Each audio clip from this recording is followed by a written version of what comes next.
네. 네. 그러면 오늘도 많은 분들이 또 기다리고 계신 우리 박병창 이사님과 이야기 나눌 시간이네요. 교보증권 박병창 이사님 어서 어서 오십시오. 오세요. 예, 안녕하십니까. 네, 반갑습니다. 자, 미국은 여전히 좋고요. 또 좋고요. 계속 좋고요. 오늘도 뭐 좋죠? 예, 뭐 나스닥 0.36% 올랐고요. 다우는 좀 내렸고 S&P 500은 0.08% 올랐는데요. 근데 최근에 상승의 그 강도는 좀 약해졌습니다. 그러니까 0.5% 그 사이에서 왔다 갔다 좀 하고 오히려 있습니다. 금리가 조금씩 올라가던데 예, 금리가 4.2 올라가고 가까이 있습니다. 되는데 이제. 아, 그래요? 지금 10년 만기 국채 수익률이 4.17, 2년 만기가 4.38, 달러 대수도 103까지 올라와 있거든요. 근데 이런 부분들을 보면은 좀 추가 상승보다는 좀 멈칫하고 또는 뭐 조정 하락이 좀 있을 수 있죠. 네, 그런 가운데 지금 오르는 것은 실적 시즌에서 종목별로 오르고 있기 때문에 그렇다. 즉 미국도 종목은 조금씩 오르고 있지만은 하락 종목 쪽이 더 많은 그런 흐름이 좀 나타나고 있고요. 그리고 오전 상승 후에 오후 매물 나오면서 하락폭이 좀 상승폭이 좀 둔화됐거든요. 즉 3일 연속 위로 상승하는 게 아니고 장중에 등락이 계속 나타나고 있다라는 거예요. 이제 그 얘기는 지금 벌써 또 3일 연속이기 때문에 3일 동안 얘기를 하고 있는데 상승 후에 이렇게 도지형이나 십자형이나 왔다 갔다 한다는 것은 매물이 나오고 있다라는 겁니다. 네, 그런 매물이 나오고 있는데 실적 시즌에서 일부 종목이 크게 오르면서 어제 넷플릭스는 10.7% 올랐거든요. 네, 그리고 어제 필라델피아 반도체 지수도 1% 이상 상승을 했습니다. 그래서 일부 종목들이 시장을 끌고 가고 있다라고 보시면 될 것 같아요. 네. 이 얘기는 그러면 이 상태에서 실적 시즌이 끝나면 그러면 끌고 갈 종목들이 없어지는 거니까 좀 하락 조정이 있을 수 있겠죠. 그러니까 조만간에 좀 매물을 맞으면서 좀 떨어질 수 있다는 부분들을 좀 염두에 두는 시장이 아닌가 이렇게 좀 생각을 하고 있습니다. 네네. 지금 이렇게 국채 수익률이 오르고 그리고 전체적으로 금리 인하에 대한 기대가 좀 떨어지고 있는데 이제 그런 부분들은 최근에 양호한 경제 지표가 발표가 됐는데 어제도 S&P 글로벌 1월 제조업 PMI가 50.3, 15개월의 최고치가 나왔습니다. 전월이 47.9, 예상이 47.2. 서비스 PMI도 52.9, 전월이 51.4, 예상이 51.2로 지금 경제 지표들이 좋게 나오고 있어요. 경제 지표들이 좋게 나오다 보니까 금리 인하 기대감은 좀 떨어지는 것이고 그러다 보니까 국채 수익률이 올라가는 거고 그동안에 국채 수익률이 떨어지면서 금리 인하 기대감에 의해서 시장에 상승한 부분은 좀 둔화되는 것이고 그렇다면 매물이 좀 나오면서 장중에 좀 떨어지기도 하는데 다시 올라오고 하는 것은 일부 종목들 시총 상위 종목들이 실적 발표를 하면서 끌어올리고 있다. 이제 그런 흐름으로 보시면 될 것 같습니다. 지금 테슬라가 실적 발표를 했는데 컨센서스를 하회하는 실적 발표를 했어요. 그래서 제가 이 원고 쓰는 타이핑 할 때는 시간에서 3% 마이너스였는데 지금 한 5% 마이너스가 좀 되고 있습니다. 네. 그래서 오늘 우리 시장에 영향을 준다면 우리 시장에 또 상승을 좀 시도를 할 텐데 시가총액 상위 종목이 이쪽의 종목들이 좀 있기 때문에 시장에 좀 발목을 잡지 않을까 이렇게 생각을 합니다. 그래서 보면은 어제 필라델피아 반도체 지수가 급등을 또 다시 했고요. 엔비디아가 2.5% 613달러가 됐습니다. AMD가 5.86% 올랐고요. 이야. 뭐 인텔, 마이크론, 마이크로소프트 다 올랐거든요. 네. 이렇게 본다면 우리 시장에 오늘 시장을 본다면 오늘 반도체 오르겠구나. 2차전 좀 떨어지겠구나 이렇게 생각할 수 있잖아요. 근데 그런 가운데 SK하이닉스가 지금 실적 발표를 했는데 아까 잠깐 속보로 말씀 주셨는데 시장의 예상치 최상단이 2,800억, 2,900억이었어요. 근데 그거보다 더 높게 3,500억대 지금 나왔죠. 정확한 수치를 제가 좀 전에 보려다가 말았는데. 네. 그래서 사실 시장 컨센 대비 서프라이즈로 나왔습니다.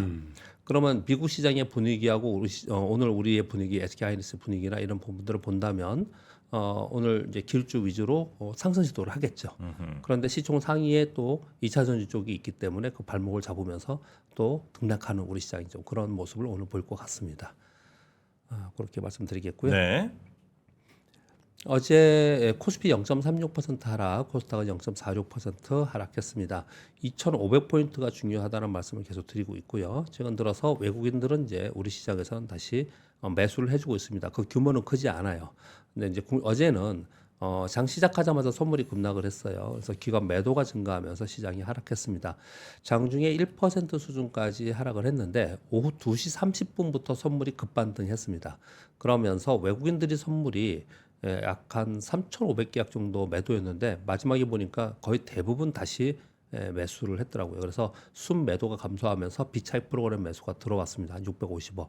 그러면서 저점으로부터는 반동을 하고 아래꼬리 달리면서 반등을 했습니다. 이런 부분은 좀 나쁘진 않아요. 근데 반등의 이유가 뭐냐? 두 가지가 있었습니다. 하나는 SK 하이닉스가 마이너스 부분에 있다가 오늘 실적 발표에 대한 어떤 선침해일 가능성도 있을 것 같은데 이게 플러스로 전환하면서 쭉 올라왔어요. 그러면서 아침에 반도체 쪽이 상승하다가 전부 다 마이너스로 갔었거든요. 네. 오전에는 그러다가 오후 들어서 반도체 소부장들이 연동하면서 상승을 했다라는 게 첫 번째이고요. 두 번째 그 시간에 어떤 일이 있었냐면 상해종합지수가 마이너스에서 급반등을 했습니다. 그래서 상해종합지수가 플러스 1.8%로 마감을 했습니다. 그리고 어제 항생지수는 3.56%로 마감을 했거든요. 그래서 오후에 상해종합지수가 쭉 올라오면서 그러면서 우리 시장도 같이 올라오는 그런 현상을 어저께 보였습니다. 상해종합지수가 어저께 오른 거는 지준율 인하에 대한 내용입니다. 그 부분은 좀 이따 다시 설명드리도록 하겠습니다. 어제 가장 큰 특징은 은행주가 오랜만에 좀 올랐고요. 그리고 배터리 쪽에서는 그 대표 셀 업체 있지 않습니까? SDI나 LG 엔솔이나 이런 셀 업체들이 좀 올랐어요. 그러면서 지수를 좀 방어했고요. 그리고 가장 강했던 섹터는 어제 기재부에서 HBM을 국가 전략 기술로 포함하면서 이거 발표됐습니다. 이것도 좀 이따 뉴스 말씀드리겠습니다. 그러면서 HBM 관련주들이 대거 강세를 보였습니다. 그게 어제 가장 큰 특징이었고요. 그래서 전체적으로는 우리 시장 역시 반도체를 비롯한 길주 위주로 어제 강세를 좀 보였습니다. 그러나 2차 전지가 전체적으로 약했고요. 그리고 그 몇 개 빼놓고 전체적으로 좀 약했고 삼성전자도 좀 약했습니다. 그래서 지수는 소폭 하락하면서 어제 마감을 했습니다. 네. 오늘 22 통화정책회의가 있고요. 인텔 실적 발표 있고 SK 하이닉스 실적 발표인데 지금 발표됐습니다. 그래서 이건 우리 시장의 기초 쪽으로 또 한번 영향을 줄 것 같고요. 매크로 시황을 좀 본다면 금리나 기대는 재평가되면서 국채 수익률이 상승하고 있습니다. 그래서 전체적으로는 좀 시장에 매물이 나올 수 있는 그런 지표의 상황인데 경기 지표가 굉장히 양호하게 나오고 있습니다. 그래서 상쇄하고 있는 그런 구간이 있습니다. 근데 이것만으로 시장의 강세를 얘기할 수 있는 부분은 아니고요. 지수는 견조한 흐름을 이어가지만 종목별 차별화가 심한데 결국은 실적 발표로 인해서 섹터별 종목별 차별화가 심하다. 우리 시장도 아까 우리 김부로님 말씀 주신 대로 신고가 나는 종목들도 많은데 신저가 나는 종목도 굉장히 많거든요. 이런 차별화가 굉장히 심하게 나타나고 있다. 지금 그렇게 보시면 될 것 같고요. 실적 시즌이기 때문에 더더욱 그런 모습이 나타나고 있습니다. 우리 시장은 해외 주요 지수 대비 상대 약세 국면을 계속하고 있습니다. 이제 그것은 금리와 환율의 등락 속에서 외국인 매수세가 좀 약화된 측면이 있다. 이렇게 보시면 될 것 같고 그리고 그보다는 지금 물론 뭐 펀더멘탈이나 아니면은 수급이나 이런 부분들이 있지만 우리 시장이 상대적으로 약하게 됐다라는 그 시점이 막 나오기 시작할 때부터 전체적으로 우리 시장이 왜 약하냐, 코리아 디스카운트가 왜 일어나냐 이 얘기가 지금 화두지 않습니까? 그런 얘기를 계속 하면서 심리적으로 그 얘기가 계속 나오니까 당연히 더 우리 시장 더 지켜봐야 돼. 우리 시장 약해. 하려면 미국 해야 돼. 아니면 좀 관망하자. 이런 심리가 훨씬 더 많다라는 얘기죠. 그러다 네. 보니까 매수세가 거의 없어요. 장중에 보시면 매수세가 거의 없습니다. 그러니까 매수세가 약하다 보니까 선물에 의해서 웹도도 현상이 나타나는 거고 그리고 뭐 일부 종목들만 뭐 좀 강한 그런 모습을 좀 나타내고 있습니다. 전체적으로는 심리적 영향도 상당히 있다라고 좀 생각이 좀 들고 있습니다. 반도체 상대 강세가 계속되고 있는데 근데 그것도 전체적으로 움직이는 것은 아닙니다. 어제 SK 하이닉스 오르는데 삼성전자 빠지는 걸 우리가 봤죠. 그래서 확산과 집중이 반복되면서 종목별 차별화가 좀 되고 있다. 네. 그래서 선별해야 된다는 얘기를 좀 많이 하고 있어요. 그러니까 반도체 쪽을 계속 밀어붙였던 또는 주장했던 쪽에 뭐 유튜버나 아니면 이쪽에 뭐 증권사의 애널리스트 이런 사람들 있잖아요. 이런 사람들이 요즘에 살살 이제 걱정을 하기 시작했어요. 여기서 더 오르는 부분은 어떨까? 뭐 물음표? 뭐 이런 것들이 좀 나오고 있어요. 비싸진다. 예, 그런 얘기를 좀 하고 있거든요. 그래서 그런 부분들을 좀 감안을 좀 하셔야 되지 않을까 생각을 좀 합니다. 시황에 대해서 요만큼 말씀드렸는데요. 일단 해외 주요 지수 대비 상대금융 약세 국면 요 설명드리면서 금리와 환율의 등락 속에 외국인 매수가 약화되었다. 요 부분에 대한 다른 부분들은 여러분들 이제 많이 들으셨으니까 이제 아시는데 요 부분에서 부연 설명을 하나 드리도록 하겠습니다. 시장은 대세 상승이 있고 대세 하락이 있고 상승 후 박스권으로 있는 국면이 있고 하락 후 박스 국면이 있고 이제 네. 국면이라는 게 있거든요. 시장이 그 시장의 성향 그리고 국면이라는 게 분명히 있는데 어떤 구간에 그런 게 구간에 들어갑니다. 그런데 이제 미국이 지금 상승하고 있는데 일본은 빼고 미국이 상승하고 있는데 우리가 약한 이유가 뭐냐? 뭐 중국 때문이다, 뭐 우리가 거버넌스 때문이다, 여러 가지 뭐 심리 때문이다, 수급 때문이다, 여러 가지 이유를 시장 내부적으로 찾고는 있습니다. 근데 조금 더 큰 흐름으로 이렇게 판단을 해 보면은 미국의 금리와 환율, 그러니까 시황을 금리와 환율을 봐야 되는데 금리와 환율을 보면은 미국의 금리가 계속 오르다가 국제 수익률이 계속 오르다가 한 차례 급락을 했잖아요. 네. 환율도 107까지 가다가 100까지 거의 또 급락을 했었잖아요. 다시 올라와서 금리가 지금 4% 위로 올라갔고 국채 수익률이 환율이 지금 103까지 올라와 있지 않습니까? 리바운딩 되어 있잖아요. 네. 그러면 이제 리바운딩 돼 가지고 다시 예전처럼 계속 올라가느냐로 잘 보지 않지 않습니까? 그러면 또 환율이나 금리 국채 수익률이 4% 아래로 또는 100 아래로 다시 떨어지는 국면으로 곧바로 갈 거냐 네. 이렇게 보지 않잖아요. 그러니까 지금은 약간 관망하는 지표상으로는 관망하는 시장이에요. 그러니까 추세가 있는 시장은 아니라는 거죠. 네. 그런 가운데 미국 시장이 계속 신고수를 내다 보니까 뭔가 굉장히 센 게 미국이 올라가는 것 같지만 미국의 연간 수익률을 보면은 그렇지 않습니다. 1에서 2% 사이에서 왔다 갔다 하는 거예요. 연간 수익률을 보면은. 그러니까 추세를 잡고 있지 않는 시장이기 때문에 그런 시장에서 외국인들의 입장에서 보면은 우리 시장을 바라볼 때 추세가 없는 상황 속에서 우리 시장을 지금 적극적으로 사들여 가거나 또는 적극적으로 파는 시장이 지금 아니라는 거예요. 그런 상황 속에 우리가 있다라는 거죠. 그래서 우리 시장은 미국은 위쪽에서 왔다 갔다 하는 거, 우리는 아래쪽에서 왔다 갔다 하고 있는 구간 속에서 상대적으로 매수가 약하고 그리고 실적 부진한 종목들이 나오면서 미국은 실적이 좋은 종목들이 시총에 높은 종목이 있으니까 올라가는 거고 우리는 또 실적이 나쁘게 나오는 종목들이 시총 상위에 있는 종목들이 좀 발표가 되면서 상대적으로 아래 가고 이런 구간이 일시적으로 나타나고 있다. 이렇게 좀 네. 지금 상황을 좀 설명드리면 될 것 같습니다. 네. 뉴스 말씀드리겠습니다. 아까 말씀드린 바와 같이 중국 PBOC에서 지급점유율 50bp 인하했습니다. 약 1조 위안의 유동성 제공 효과가 있다고 하고, 근데 보시면요, 국영기업 여객계좌를 통해 증강기금 얘기하는 겁니다. 2조 위안의 주식 매입을 검토하겠다는 뉴스가 어제 있었잖아요. 네. 그러니까 어제장 말고 그저께 있었잖아요. 그런데 이게 시장이 크게 반응하지 않았습니다. 그런데 어제 지준율 50bp 인하는 예전에도 했어요. 한 4개월 전에 한번 있었습니다. 그런데 그때도 이렇게까지 반응하지 않았는데 이제 반응을 조금 했어요. 이 반응을 한 거는 이런 것 같아요. 그때는 단일로 하나하나 나왔는데 지금은 뭔가 좀 이렇게 하루 지나서 또 하나 나오고 이렇게 지금 나오고 있잖아요. 그래서 이번에는 조금 달라질까? 그 정도의 퀴즈천 마크. 뭐 요러면서 시장이 좀 움직이는 것 같아요. 그래서 네네네. 어제 상해 종합지수가 1.8%, 항생 3.6%. 항생은 이틀 동안 꽤 많이 오른 거죠. 네. 사실은요. 많이 오른 겁니다. 왜냐하면 2.8, 3에서 한 5%, 6% 가까이 오른 거니까요. 그리고 기술주 지수도 약 4.1% 오르고요. 그리고 위안화도 소폭 하락했습니다. 그래서 그 영향은 소폭이나마 아무튼 미약하나마 위안화 강세가 됐다는 있다. 건가요? 예, 있다. 이렇게 좀 보시면 될 것 같습니다. 아, 그나저나 다른 거는 몰라도 네. 홍콩 H 지수만이라도 좀 반등했으면 좋겠네. 그 중국 시장이 올라가야 H지수 올라가는 그렇죠. 거잖아요. 그렇죠? 네. 다른 건 몰라도 할 게 아니라. 중국의 핵심 지수가 H에 있는 거니까 핵심 기업들이요. 그거 이제 좀 몇 종만 안 되거든. 네, 많지는 않으니까요. H지수 들어가는 네. 거는. 거기에 이제 거기만 해가지고 또 그 H가 훨씬 H 지수는 가볍게 올라갈 수 있는 부분 좀 있는데, 근데 워낙 많이 빠져가지고. 아, 우리나라 물론 이제 뭐 개인 돈 대부분이겠지. 이 상태로 가면 한 5조 이상 날아가니까. 아 그래요? 응.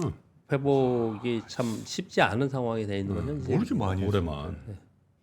아 H지수 연결된 그거를 그렇게 많이 사셨대요? 굉장히 이게 많이. H 지수만 연결된 게 아니라 인덱스가 인덱스가 3 인덱스야 대부분. 예, 대부분. 예. S&P, 예, S&P 유로스탁스, 맞습니다. 예. 그다음에 저거. H지수? H, 예. 아니 세 개 중에 근데 H지수만 떨어졌잖아요. 예. 그러니까 한 놈만 한 떨어져도 놈만 그렇게 예, 된다니까. 터치하면 그렇게 되는 겁니다. 한 놈만. 아유 옛날에 3 스탁도 있었어. 이거 종목. 3 인덱스잖아. 네, 네. 그때는 삼성전자, 포스코, 뭐 현대차 뭐 이렇게. SK 뭐, 네. 뭐 이런 식으로. 그렇게 많이 했습니다. 근데 그 홍콩 H를 과거부터 많이 넣었었고요. 그거는 아마도 수익률 때문에 했을 거라 저는 생각이 그렇지. 들어요. 이제 변동폭이 있으니까. 그게 이제 근데 옵션 프리미엄 우리가 이게 요번이 수취하는 처음이 거죠. 아닙니다. 홍콩 H의 폭락으로 인해서 그렇죠. 한 이 4, 5년 전에 또 그랬었죠. ELS가 손실을 본 게 벌써 한 3번째 같아요. 근데 꼭 그걸 가지고 이렇게 반복해서 이런 문제가 발생이 되고 있고요. 그리고 이것을 사실 우리 김 프로님도 맨날 말씀 주셨듯이 이걸 중위험이라고 광고하는데 그거 안 된다 이건요. 이게 중위험이 아니잖아요, 사실. 근데 이 상품을 뭐 어떻든 뭐 금융회사의 수익률 제고 때문인지 모르지만은 굉장히 많이 팝니다. 창고에 가면은 이거 많이 팔고 있어요. 그래서 가장 쉽게 접근을 많이 했던 상품이라서 이번에 또 그런 악영향을 전체 시장에 좀 주지 않을까라는 시장 염려는 분명히 있습니다. 그렇게 말씀드리겠고요. 네. 두 번째 뉴스는 애플의 완전 자율주행 애플카 출시를 2년 더 연기한다. 웃을 줄 알았어요. 요 얘기 나오고 지속적으로 자율주행 잘 안 된다고 했죠. 예, 조금 근데 달라진 부분이 좀 있습니다. 그래서 한번 그동안의 역사와 달라진 부분을 좀 간략히 설명드리도록 하겠습니다. 2010년부터 타이탄이라고 명명한 자율주행 전기차를 개발하기 시작했습니다. 2025년 최초의 목표였고요. 2022년도에 안 될 것 같아서 2026년으로 연기했습니다. 근데 최근에 들어서 다시 2028년으로 2년 더 연기를 좀 한 거예요. 그래서 최초의 레벨 4 수준의 자율주행 출시 목표였으나 이거 하다 보니까 안 되는 거예요. 너무 힘들고. 그래서 최근에 주행 보조 등 상용화 쉬운 기술 우선 적용으로 좀 전환했습니다. 그러니까 원점에서 재검토하자. 그래서 레벨 2 플러스 수준으로 출시 후에 소프트웨어를 업데이트하면서 레벨 4로 가자. 그러면서 요 우선 적용 기술된 자율주행을 지금 테스트하고 있습니다. 어떤 의미인지 아시겠죠? 지금 우리나라의 차들도 지금 레벨 2 수준으로 네. 레벨 2나 레벨 2 플러스 수준으로 지금 하고 있잖아요. 근데 네. 애플이 이 기술을 내놓은 게 없어요. 뭘 내놓으면서 어디까지 갔다 이런 게 없거든요. 근데 실제로 이걸 좀 생각을 바꿔서 우리 짠 다 만들어서 짠 내놓는 마지막에 이렇게 하지 않고 중간 단계로 내놓는 것은 굉장히 많이 전환된 인식의 전환이 있었던 거고요. 이거는 전체 자율주행 쪽의 섹터나 그 기술 기업들한테는 오히려 더 긍정적이지 않을까 저는 개인적으로 생각을 합니다. 이 설명을 드리면서 항상 말씀드리기를 완전 자율주행차가 나오는 것 좀 요하는 굉장히 어렵다고 얘기를 하고 있고 이거 하다가 망한 회사들이 이제 많아요. 큰 회사들도요. 네. 그런데 우린 이걸 그렇게 보지 말고 단계별로 기술 발전의 단계별로 가잖아요. 근데 기술 발전 단계별로 있는 그 기술을 갖고 있는 기업들의 관심을 갖자. 저는 그렇게 표현을 항상 하거든요. 맞아요. 예, 그런데 지금 애플이 그렇게 하고 있다고 하니까 어떤 것들이 나오는지 한번 좀 근데 살펴볼 필요가 있을 것 같습니다. 운전이 편해지긴 진짜 편해진 것 같아 옛날에 비해서. 그럼요. 예, 장거리 뛰어도 피곤하지가 않더라고. 그렇죠. 그래요? 뭐 예를 들면 거리 그거 딱 해놓고서 네. 그러면 사실 발목도 안 아프고. 그렇죠. 근데 그 여파가 어디로 가냐? 네. 고속도로 휴게소가 장사가 안 된대요. 아 진짜요? 물론 불경기 탓도 있는데 한번 생각해 옛날 같으면 한 2시간만 운전 피곤해. 이게 옆에서 이제 옆에 있는 사람이 쉬었다가 막 그러는데 요즘은 이거 뚝 해놓고 그냥 손만 대고 쫙 가니까 뭐 굳이 들러. 그리고 저 화장실도 대부분 다 졸음쉼터에 다 있잖아. 그러니까 고속도로 휴게소가 원래 논한 장사였거든 게. 그 장사 안 돼. 저는 다른 각도로 좀 생각해봤는데 네. 이게 추돌 사고가 현격히 줄어들거든요. 앞차가 얘는 그냥 그렇지. 쓰니까. 거리 간격 얘는 그냥 유지하니까. 쓰니까. 그래서 자율주행 기능이 있는 차들 갖고 있는 사람은 보험료를 인하해 줘야 되는 거 아닌가? 조금 한번 싸게 해줄 거예요. 그런 그거. 생각 한번 생각해 본 네. 적도 있었어요. 그 주행 보조 장치 있으면 그 차가 비싸가지고 더 비싼 거 아니야? 하여튼 그 장치 있으면 조금 깎아줍니다 그거. 예. 네. 예, 진행 좀 하겠습니다. 네. 네. 자, LG 디스플레이가 7분기 만에 영업이 흑자 전환 발표를 했습니다. 저는 LG 디스플레이 가지고 있지 않고 LG 디스플레이 설명드리는 건 아닙니다. 혹시 또 오해하실까 봐 말씀드리겠고요. 야, 7분기 왜 그랬냐? 왜 이걸 뉴스를 가져왔냐? 7분기 만에 흑자 전환했다는 거예요. 7분기 만에. 여전히 LG 디스플레이 CFO께서는 올해도 불안전한 시장이라서 그렇게 아주 긍정적으로 보지 않아요. 그러면서 OLED 투자는 지속하겠다. 이렇게 약간 어렵다라는 쪽으로 계속 얘기를 하고 있거든요. 그럼에도 불구하고 이렇게 변화가 되고 있다는 것을 우리 이제 추적하고 가야 된다라는 거예요. 첫 번째 OLED 투자 계속 하고 있다는 거 하고요. 그 다음에 어디가 증가했냐를 보는 거예요. TV용 18%, 노트북 등 IT 31%, 모바일 44%, 차량용 7%. 그러니까 어느 부분에서는 지금 증가를 하고 있다. 예전에 비해서는 그래도 저점을 통과하고 있다라는 것을 좀 우리가 추적하면서 봐야 된다. 이렇게 정도 이건 이 뉴스를 통해서 말씀드리고 싶습니다. 네. 4번 뉴스는 삼성과 애플이 웨어러블 지금 IT 기기들에 대해서 지금 서로 경쟁을 하고 있지 않습니까? 그래서 바이오 센서 시장이 확대되지 않겠냐 이 얘기를 지금 하고 있는데 지난번에 갤럭시 요번에 신제품 발표하면서 스마트 링 티저를 공개했어요. 지금 워치로 지금 뭐랄까요? 바이오 헬스케어 건강관리 기능들이 들어가 있잖아요. 근데 링은 더 훨씬 더 이게 뭐예요? 반지예요? 반지요. 예. 가능성이 있겠죠. 그래서 요거 티저 공개를 했는데 지금 시장에 관심이 꽤 있습니다. 근데 저는 요걸 보면서 저도 워치는 있는데 워치를 안 차고 다니거든요. 네. 안 차고 다니는데 링이 있으면 링은 사볼 만하다. 워치 좀 주시면 안 돼요? 안 쓰는 거뭐 안 주변에 쓰면 안 쓰면 어쩌고 누구래 쓰는 게 낫지. 그렇지. 애플이에요? 뭐 삼성이에요? 저 삼성입니다. 자기 애플 쓰잖아. 아 형님, 없는데. 아 되겠죠. 그리고. 근데 그걸 쓰는 사람들은 굉장히 좋다라고 하잖아요. 네. 그 기능들이 있으니까요. 네. 여러 가지 기능들이 있으니까. 근데 많은 기능들이 잘 안 쓰지 않습니까? 근데 저는 아무튼 굉장히 이걸 링은 해볼 만하겠구나 생각을 좀 했는데 거기에 들어가 있는 게 이런 겁니다. 지금 할 수 있는 거는 심박수 이런 거 다 돼 있잖아요. 네. 혈중 산소 농도, 뭐 혈류 측정하는 거, 그리고 지금 되는 게 수면 무호흡 측정하는 거, 그리고 자면서 자동 온도 조절하는 거. 근데 그게 왜 필요해요? 그런 게? 우리 지금 쓰는 거 보니까 우리 집에서 나는 쓰던데 난 그거 코골이 있잖아요. 네. 근데 중간에 코골을 어느 시간에 많이 골고 어떤 때는 무호흡 코를 이렇게 숨을 좀 안 쉬고 그거 있는. 알면 뭐 하냐고 말이야. 그럼 이제 병원 가야죠. 병원을 아니 저 다 집사람이 다 얘기해 주는데 뭐. 아 진짜 우리 영수님은 만능입니다. 예. 그 집에서 리모컨 역할도 하시죠 지금. 다른 데 좀 틀어봐. 오늘 넷플릭스. 요즘에 웃음이 없었는데 너무 유튜브. 저희는 이제 당근에서 만나는 걸 하시죠. 뭐. 예, 저도 뭐 공짜로 받을 생각 없습니다. 예, 최소한 지불해야 되니까. 네, 아무튼 네. 여기 관련된 기업들이 좀 있습니다. 네. 이게 관련된 기업들 좀 관심을 갖자 이런 얘기 하고 있는 거고요. 다섯 번째 뉴스는 좀 우리가 생각을 해볼 뉴스인 것 같습니다. K뷰티 열풍을 해서 올리브영 있잖아요. 이거 우리가 올리브영 잘 된다는 거 다 아시잖아요. 올리브영 글로벌. 야, 저거 끝내준대요. 연평균 지금 미국에서 80% 성장을 하고 젊은 있대요. 친구들이 저거 예. 온라인으로 올리브영에서 와 끝내준다는 어마어마하답니다. 이게 지금. 올리브영이라고 하는 것 자체가 이미 구세대입니다. 올영. 올영이죠. 올영. 장난 아니네 저게. 진짜 화장품.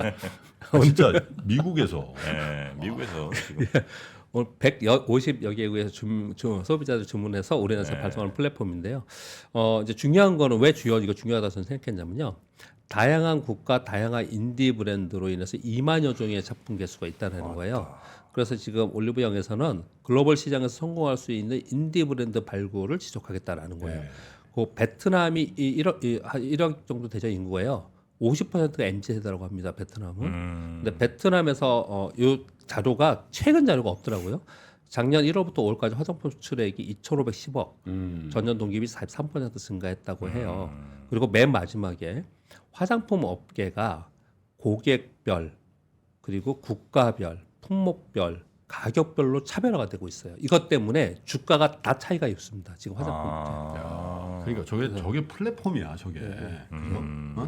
그러니까 올리브영 그 매장이 있는 게 아니라 거기 온라인으로 온라인. 접속해서 예, 되는 예, 거예요. 예. 온라인으로. 온라인이요. 온라인으로. 그래서 매장으로 하는 건 사실 별 큰 의미는 없지 사실.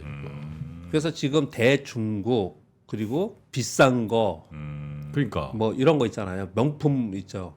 얘네들은 지금 주가 되게 안 좋고 안 좋은 상황인 거고 네. 소위 인디 브랜드라고 해서 올리브영 들어가고 막 이렇게 파는 것들 있잖아요. 네. 얘네 중저가 이게 엄청나게 수익이 좋은 거예요. 그러니까 세포라 이런 거 다 그래서 나오고. 이게 지금 세상에 바뀌고 있다라는 네, 거예요. 네, 네. 그렇게. 그래서 이런 부분들에 따라서 지금 화장품 업계에서는 건강 관리 뭐 이런 쪽에서도 전체 헬스케어 제품들의 실적 그리고 거기를 만드는 기업들의 실적이 갈리면서 주가가 달라지고 있어요. 올영은 비상장이죠. 예. 그럼 올영 대신 뭘 사야 되지? 올리브영 대신 CJ. CJ가 지분을 갖고 있는데 뭐 그렇게 크게 영향을 아, 받지 그래요? 못하고 있습니다. 근데 올영 좋아지는 것만큼 또 나머지 안 좋아지는 게 있어가지고 CJ. 맞아요. 나는 이제 그렇게 봐요. ODM 업체. 맞습니다. ODM. 아니 왜냐면 콜마나 이런데 코스맥스가 물론 그 사라는 거 아니에요. 코스맥스가 아모레퍼시픽에 납품하는 할 때 그 단가와 예. 인디에 납품할 때 단가 예. 틀릴 거야. 예. 조금씩 퍼주면 더 많이 남겠지. 그렇겠죠. 몽창 주는 것보다. 음. 그러니까 인디 브랜드가 확산되면 될수록 ODM 업체는 예. 영업 마진이 더 높아진다. 케이스 만드는데 어디죠? 아 뭐 있었는데? 있었죠. 있습니다. 예. 뭐 네. 전문 얘기하기 좀 그래요. 아 그렇습니까? 예. 큰 회사가 아니군요. 하여튼 그런 예, 데가 중소형사도 많습니다. 있습니다. 네, 예. 왜냐면 이제 그런 케이스 만드는 데가 그렇지. 생각해 보니까 어쨌든 파는 입장에서는 우리만의 차별화를 하려면 그런 케이스에서도 신경 쓸 가능성이 높잖아요. 아 근데 케이스는 네. 난 좀 다르게 봐요. 아, 달라요? 왜냐면 케이스는 그 사출하고 막 그래가지고 여러 개를 만들어야 되잖아. 근데 대형 브랜드는 그냥 쫙쫙 찍어서 나가는데 네. 그리고 또 인디 브랜드는 외장에 이렇게 신경 안 써요. 그래요? 예를 들면 설화수라든지 뭐 그 저 LG 생건 뭐죠? 후 이런 거 있잖아요. 와, 그 용기가 용기값이 반이죠. 뭐. 그러니까 뭐 황금색으로 해가지고 막. 근데 인디 브랜드는 그냥 튜브로 쭉 짜고 막 이렇게 돼 있다고. 그러니까 그럼 인디 브랜드가 뭐 외양에 뭐 그렇잖아요. 싸야 되는데. 아, 그럼 거의 안 되네. 연우. 예, 맞습니다. 연우라는 회사가 있어. 연우야 미안해. 기억나시죠? 연우 아닌가 걔가? 네, 맞습니다. 그죠? 연우. 약간 혀 짧은. 아니. 그 연우가 저 그 엽기적인 그녀라는 전지현. 예. 예, 거기서 이제 차태현 씨가 맡았던 역이 미안해 연우야. 죄송합니다. 진행하시죠. 제가 대신. 미안해. 네, 마지막 그냥 간단히 하겠습니다. 내용은 좀 쑥 설명드리면 긴데 간단히 말씀드리면 2023년 세법 시행안 개정안이 지금 속속 발표가 되고 있습니다. 그런데 이거 세부 내용들은 굉장히 복잡하고 여러분들 읽어보시면 될 것 같고요. 그 중에 당장 우리 주가에 영향을 주는 위에 두 개만 말씀드리겠습니다. 네. HBM 반도체 국가전략기술 대상에 포함하면서 HBM 관련 R&D 비용을 중소기업 40에서 50, 대기업 30에서 40 세액 공제. 이게 어제 영향을 주었고요. 또 하나는 방산 부분 있잖아요. 여기 네. 구체적으로 짚었어요. 가스 터빈 엔진, 군사 위성, 유무인 복합 체계 기술을 갖고 있는 요걸로 제품을 만드는 요거는 중소기업 30에서 40, 대기업에서 20에서 30 세액 공제한다는 발표가 좀 있었습니다. 그래서 여기 관련된 종목들은 실제로 영향을 좀 받고 있고요. 그 외에 밑에 있는 것들, 뭐 주택연금 이자 공제, 요거는 그 내용들 요즘 포털 많이 나오니까요. 네. 우리 실생활에 연관되어 있는 것들 꽤 있습니다. 그런 것들을 좀 보시면 참고가 되지 않을까 생각합니다. 그러면 기업들의 세액 공제를 이렇게 해주면 기업들은 이익률이 좋아지는 건가요? 그렇죠. 네. 아, 그렇죠. 됐어. 감이 왔습니다 저는. 예, 오늘 여기까지 하겠습니다. 네. 우리 BBC 박병창 이사님 오늘도 감사하고요. 내일 아침 뵙겠습니다. 예, 감사합니다. 감사합니다.